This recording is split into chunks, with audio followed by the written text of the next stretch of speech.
জবা, এই জবা, শোন একটু এদিকে।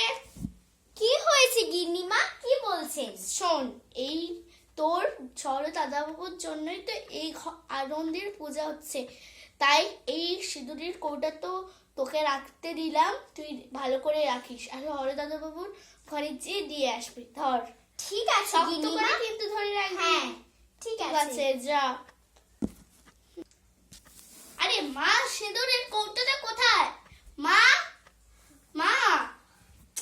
এই নিন সরেন দাদা বাবু, মা আপনার জন্য সিঁদুরের কৌটা পাঠিয়েছে। ও ঠিক আছে, দে।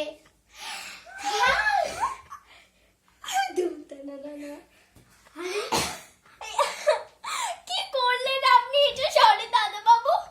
আমার বড় ঘাল হয়ে গেল সরে দাদা বাবু, আপনি কি ভুল করলেন?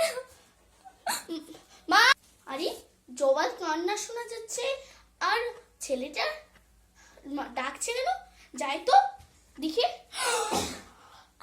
এটা কি হলো? মা আমি কি বলবো, আপনার ছেলে আমার সিঁদুর পরিয়ে দিয়েছে মা। বাবু, এটা তুই কি করলিস? তুই এই দাসীকে তুই বিয়ে করে ফেললি? ছি ছি ছি বাবু, ছি, আমি তোর থেকে এটা আশা করিনি। শোন যাবা, তোকে আমি এই বউ হিসাবে আমি মানি না, কোনোদিন আমার বৌমা হিসাবে তোকে মানবো না। আর এই সিঁদুরের কথাটা, আর আমার বাড়ির পূজায় আমার বউ হবে, তুই আমার বাড়ির যোগ্য বউ নয় নয়। সিঁদুরের কৌটা নিয়ে তোর কোনো যোগ্যতা নেই। সেই দেখলে আমার বাবু বড় লোক, তাই তুই গলায় ঝুড়ে পড়েছিস একবারে, না তাই না?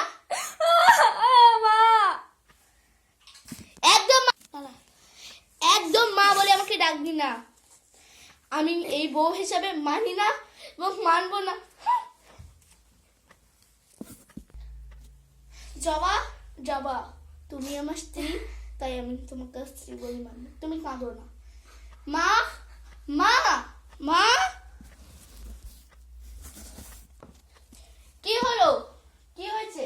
এত বড় কাণ্ড করতে মা বলে তোর লজ্জা করে না?